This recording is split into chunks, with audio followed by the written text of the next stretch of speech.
Sa number 2, pagtukod sang bag-o nga public cemetery sa Bacolod ang ginaprubahan sang konseho.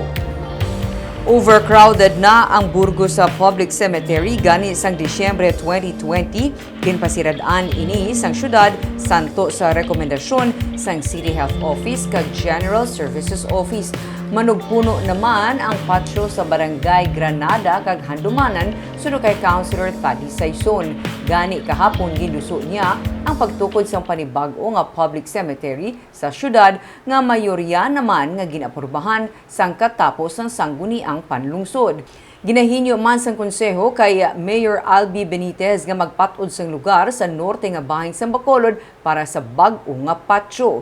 Ginatan-aw man ni Saison nga kung mahimo mangita man sang duta nga malapit sa economic highway para sa public cemetery.